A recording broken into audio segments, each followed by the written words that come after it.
Warhammer es un universo distópico y amoral, o al menos eso dicen. ¿Pero qué define que sea amoral? Nuestra propia mentalidad, subjetividad y paradigmas occidentales que son cristianos en lo espiritual y democráticos en lo político. Claramente al mundo occidental, cristiano y democrático le puede parecer inmoral o amoral una sociedad autoritaria que rinde culto a la fuerza, porque sus ideales son los opuestos y nuestra mentalidad está moldeada por dichos valores igualitarios llenos de bondad y creencias como que el hombre es bueno por naturaleza, todo lo contrario de una distopía bélica. Pero si viviéramos en un mundo como el de Warhammer, quizás esa forma política sería no solo la mejor, sino la necesaria.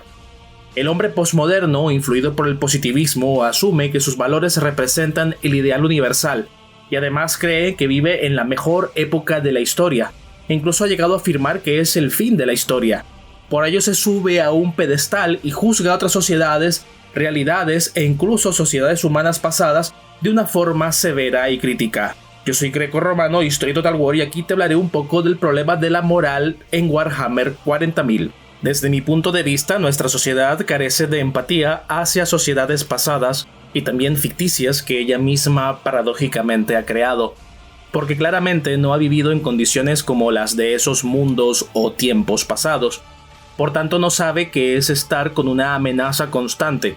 Claramente, alguien acostumbrado a la sociedad de bienestar, a todos los derechos adquiridos y demás, no sabe y no puede saber qué es luchar contra los bárbaros que amenazan la civilización, así como tampoco puede saber qué es vivir en un universo ficticio donde hay alienígenas que literalmente te quieren devorar o exterminar porque claramente la humanidad ni siquiera ha encontrado otras formas de vida y a saber si lo hará en el próximo siglo o en 5 más.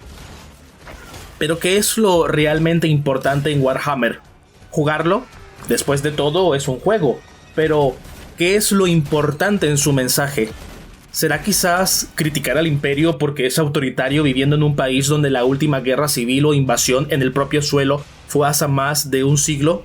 Quizás desde la comodidad de un sofá conectado a Wi-Fi con la nevera llena de soya, con calefacción, agua potable y seguridad garantizada, criticar al Imperio Romano o al Imperio de Warhammer haga que tu psiquis de hombre posmoderno materialista se sienta mucho mejor y puedas presumir tus valores humanitarios y progresistas con tus congéneres, los cuales quizás han leído menos que tú y se sorprendan de tu forma de pensar tan humana.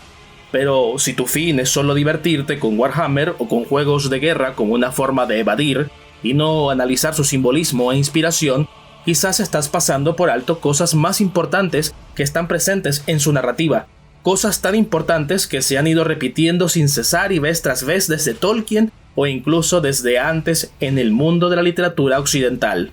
Warhammer tiene un lore que es sumamente importante.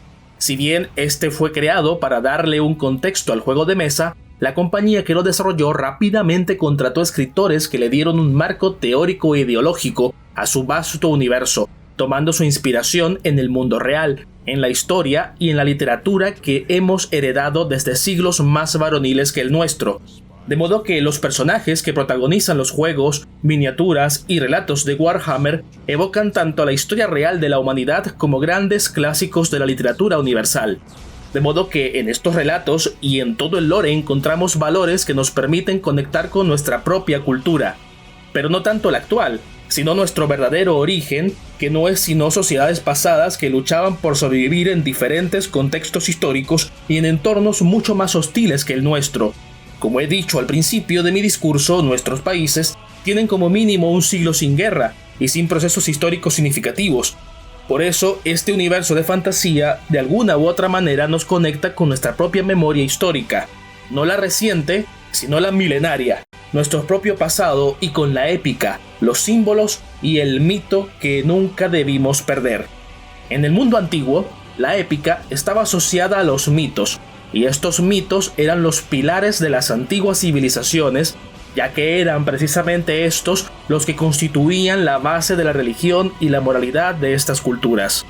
Pero estos mitos antiguos se perdieron conforme se impuso el cristianismo enseñando sumisión, humillación y que había que poner la otra mejilla a los enemigos, a la vez que imponer su fe a golpe de espada y martillo tras destrozar los altares de los antiguos dioses.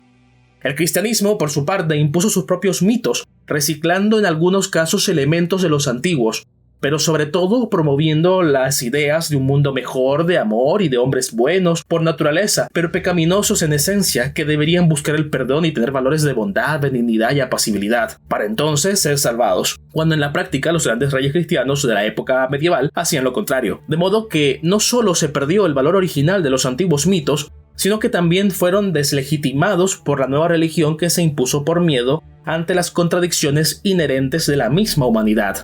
Cuando el hombre volvió a la razón y luego cayó en el racionalismo, lo empujó al nihilismo, a la no creencia e incluso a la irreverencia. Por eso Nietzsche reconoció que Dios había muerto y que nosotros lo habíamos matado, porque el occidente cristiano mató todo lo divino que tenía e impuso una divinidad frágil e inconsistente con la propia naturaleza humana que agudizó las contradicciones de un mundo decadente.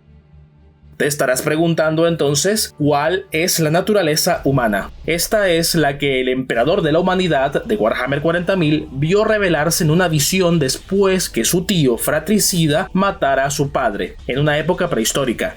Llevándolo al plano real, la naturaleza humana es brutal. El ser humano, por muy civilizado y educado que sea, por mucha capacidad de cooperar que tenga, tener aliados y relaciones positivas con otros, no deja de ser un animal competitivo, un animal depredador. Eso sí, un animal con capacidades racionales. Sus ancestros homínidos evolucionaron su cerebro para luego pasar de ser meros carroñeros a cazadores-recolectores, después de lo cual llegó la civilización, momento en el que se volvieron sedentarios y urbanos, por tanto, animales políticos como bien definió Aristóteles, animales que viven en polis, una sociedad organizada. Pero en el fondo, seguimos siendo eso, animales que hemos aprendido a modificar nuestro entorno, a hacer armas y a imponernos a otros mediante la fuerza.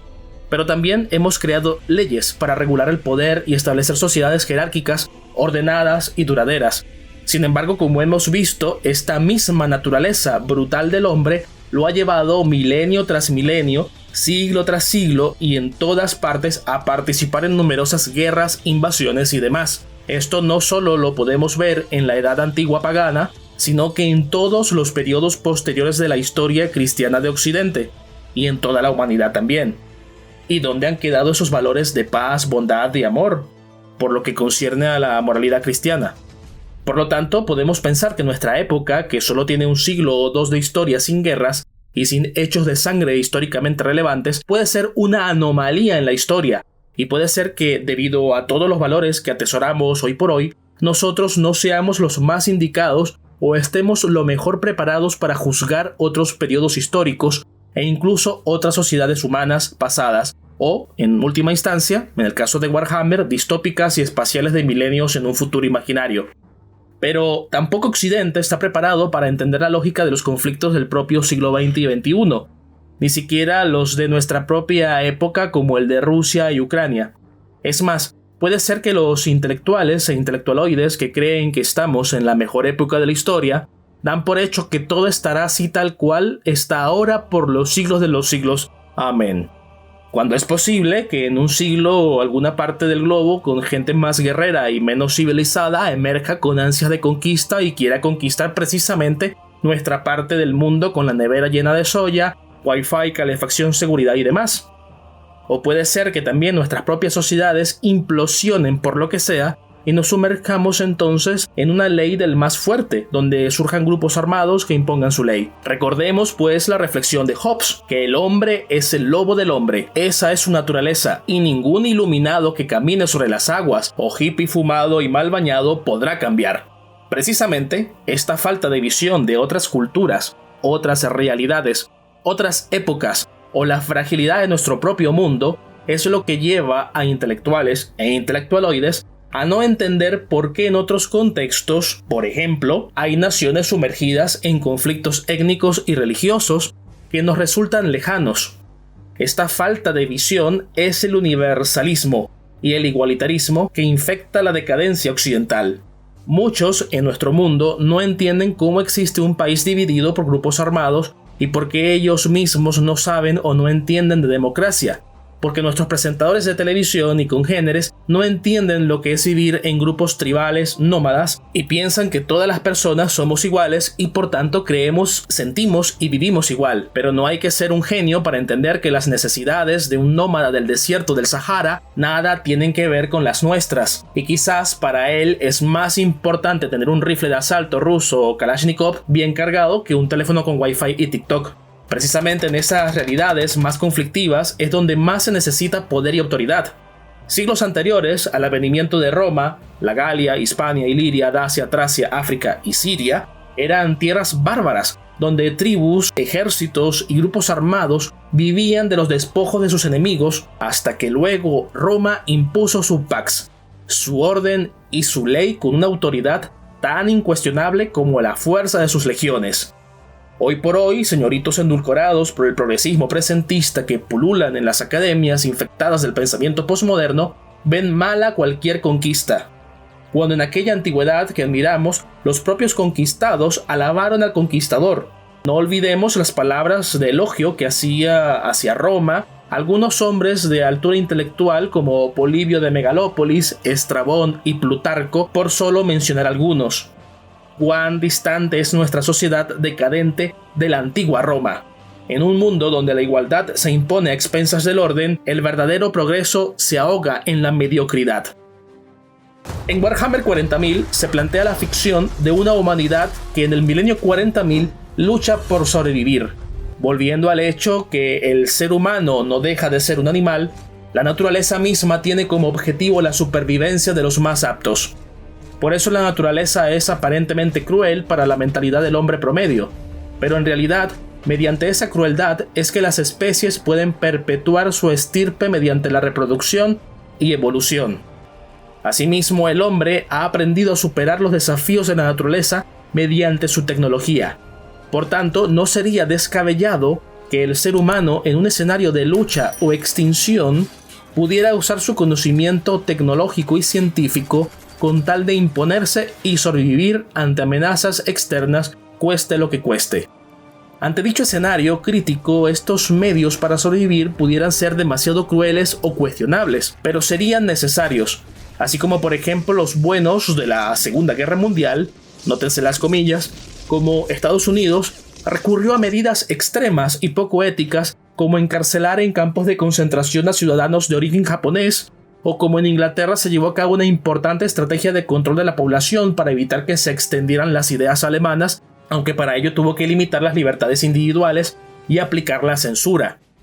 Y volviendo al caso de la tecnología, no olvidemos que también los buenos de la Segunda Guerra Mundial, vuélvanse a notar las comillas, realizaron experimentos con otras especies como exponer animales a explosiones nucleares y radiación para ver los efectos de la misma, o incluso la Unión de Repúblicas Socialistas Soviéticas, que llegó a lanzar un perro al espacio, donde murió evidentemente, para también saber cómo reaccionaba el cuerpo del animal ante la cero gravedad, ni hablar de los gulags. Entonces, no solo es posible o verosímil que el hombre haga atrocidades contra otras especies o contra otros hombres en nombre de la ciencia o la supervivencia de sus ideales frente a fuerzas externas, sino que ya lo ha hecho en nuestra propia historia reciente. Ahora bien, también es importante reconocer que para una sociedad occidental, decadente, materialista y nihilista como la nuestra, la supervivencia como valor absoluto es algo desconocido, ya que no solo vivimos en un mundo de comodidades y donde se prioriza lo individual, sino que además existen fuerzas autodestructivas y absolutamente antinatura que quieren normalizar el interrumpir embarazos, por solo citar un ejemplo. Normal que un imperio que lucha por sobrevivir en un universo hostil sea tan ajeno y lejano. Es más, quienes promueven esas mismas ideas antinatura estarían felices de que todos fuéramos devorados por tiránidos. Total, eso es mejor a que gobierne la derecha, sin duda. Entonces, volviendo a lo que nos ha convocado, ¿qué más podemos aprender del universo de fantasía de Warhammer y qué tiene que ver esto con nuestra realidad y nuestra naturaleza depredadora y bélica? Pues exactamente lo mismo que podemos aprender en otros universos de fantasía como los de Tolkien, o mejor aún, lo que estaba en los mitos antiguos. Los arquetipos y los símbolos del pasado que resuenan en estas obras más modernas. En ese mundo duro y brutal que es Warhammer, hay individuos que sufren tragedias y un dolor indescriptible, pero luchan por lo que creen y por sobrevivir. así como también hay muestras de heroísmo en el sentido clásico de Homero y Virgilio, héroes que destacan por encima del promedio por sus propias facultades y también por su sufrimiento, sujetos que superan su propia humanidad con sus ideales de fuerza, vigor y valentía, pero reconociendo esto también como parte de la propia humanidad. Ahora veremos casos en los que el legado mitológico y literario occidental hacen eco en el universo de Warhammer 40.000. El emperador de la humanidad. Este es un ente paternal supremo. Tiene su paralelismo con Zeus o Júpiter como gobernante supremo. Además podríamos ver el Zeus de los estoicos que aparece en poetas como Cleantes como un padre divino que gobierna según una razón natural, universal. Este gobernante del cosmos, al igual que Zeus que tuvo sus hijos, los dioses olímpicos, el emperador tuvo sus hijos, los primarcas, como sus hijos divinos con facultades sobrehumanas. El primarca Horus. Este se revela contra el emperador y refleja la figura de Prometeo, quien en el mito desafió la autoridad suprema de Zeus. Tanto Horus como Prometeo son personajes trágicos que desafían la autoridad divina y terminan por recibir una condena eterna, aunque sus intenciones en su esencia no hayan sido realmente malas de origen. Por otro lado, el relato de la herejía de Horus hace eco de mitos de hijos luchando contra sus padres, como el de Cronos castrando a Urano o Zeus derrotando a Cronos. El primarca Roboute Guilliman. Este se asemeja a figuras de la historia grecorromana como el primer emperador Augusto. Así como Augusto restauró el orden romano instaurando el imperio tras las guerras civiles que desgarraron la república, así Roboute Guilliman establece el Imperium Secundus tras la herejía de Horus para preservar a la humanidad en medio del caos. Tanto Augusto como Roboute Guilliman son símbolos de gobernantes ideales, símbolos de civilización y orden. El primarca Sanguinius. Este es el símbolo solar por excelencia, así como en los antiguos mitos donde el sol, Ra, debía enfrentarse a las horas de la noche, la oscuridad, para renacer al día siguiente. Así Sanguinius se enfrentó a su hermano Horus y mediante su muerte pudo renacer el imperio. En el mundo nórdico tenemos el caso de Baldur, que se sacrifica para renovar los ciclos de la naturaleza tras el Ragnarok, y en el caso griego a Perséfone, que desciende periódicamente y conscientemente al más allá para preservar al grano y los ciclos naturales agrícolas. Y aunque Sanguinius no renace, la luz que él defendió, valentía y honor, continúa brillando en el imperio. Las hermanas de batalla y la Santa Celestín. Son guerreras devotas del dios emperador. Ellas son como Atenea, la Virgen. Encarnan el arquetipo de la doncella guerrera. Es un símbolo de virtud, estrategia y fuerza moral. Están desprovistas de sexualidad, al igual que la varonil Atenea, que describe Homero y otros poetas, que es una virgen que inspira a los hombres a luchar para defender la polis y la justicia. Su devoción y habilidad en combate reflejan el ideal ateniense de inteligencia y fuerza. El caos, en el universo de Warhammer, actúa como las fuerzas primordiales y titanes de la mitología griega. Ellos encarnan fuerzas antagónicas al orden. Al igual que los titanes, el caos no puede ser destruido sino contenido. Así como los titanes de la mitología griega, que no mueren, sino que son encerrados en el Tártaro, en el universo de Warhammer, por su parte, hay una lucha eterna para que el caos no pase a nuestro mundo, abriendo portales y corrompiendo a la humanidad. Además, los dioses del caos nacen y consumen las emociones humanas. Eso me recordó a Xenófanes de Colofón, quien también indicó que los dioses habían nacido de los propios hombres, y por eso tenían las pasiones de estos. Por otro lado, cuando hablamos del caos en el universo de Warhammer 40.000, hablamos también de la disformidad, es decir, algo que carece de forma, algo que hubiera sido considerado monstruoso por Aristóteles. En su teoría de las 4 causas, todo tiene que tener una forma, en griego eidos, y esa forma le da esencia y propósito. La ausencia de forma o disformidad es una desviación de la naturaleza, una aberración, algo que no cumple con su propósito intrínseco, algo antinatura, un desorden, una anomalía.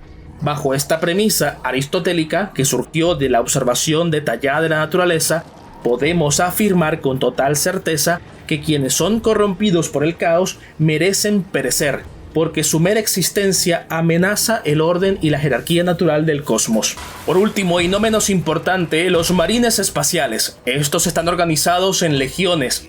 Esos marines espaciales son superhombres modificados para convertirlos en guerreros sobrehumanos y encarnan ideales de guerreros heroicos.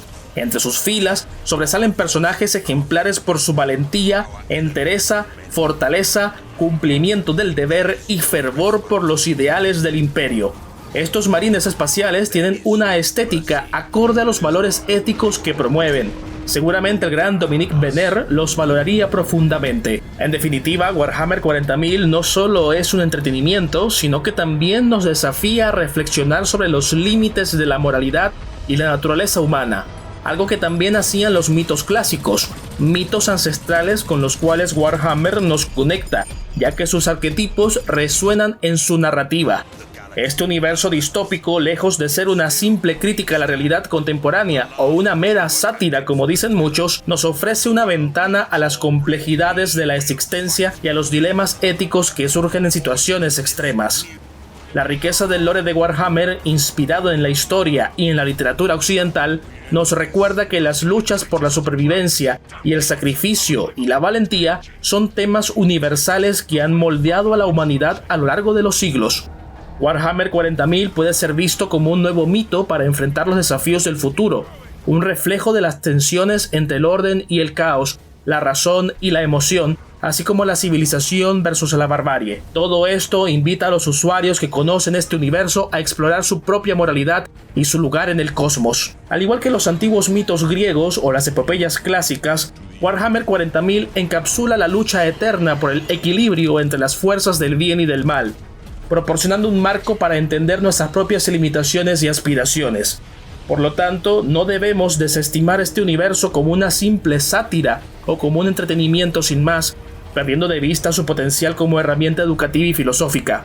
Warhammer también nos amonesta, ya que los intelectuales e intelectualoides están muy seguros que llegamos al fin de la historia y que esta es la mejor época, cuando la historia misma enseña que nada es eterno. Ningún estado dura para siempre, ningún imperio por bien construido en mármol que esté es imperecedero.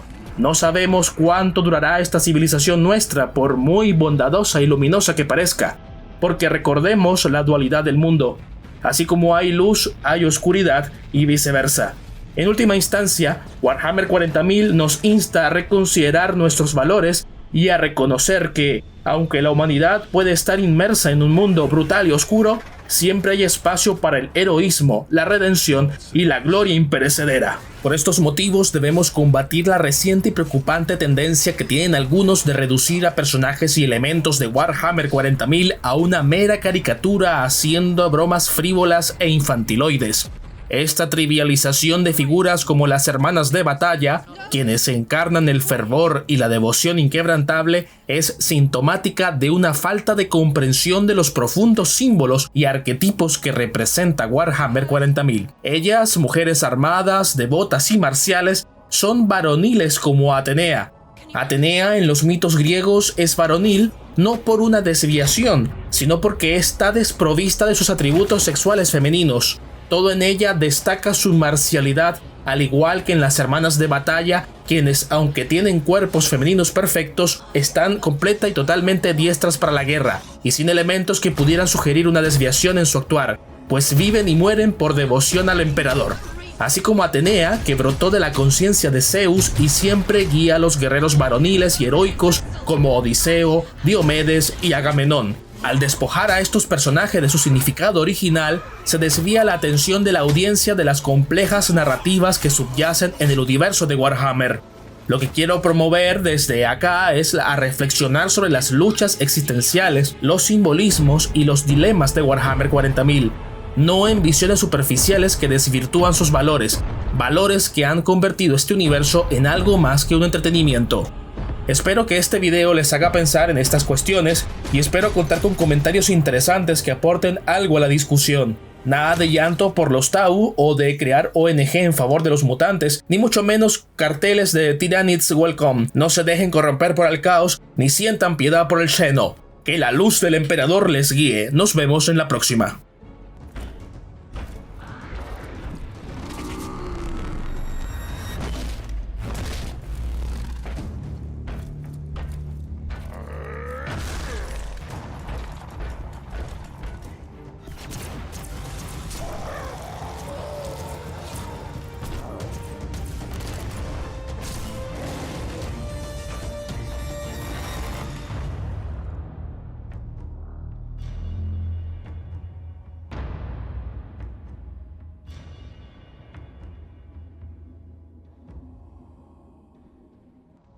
For 10,000 years, the Emperor's Inquisition have fought a secret war to defend humanity.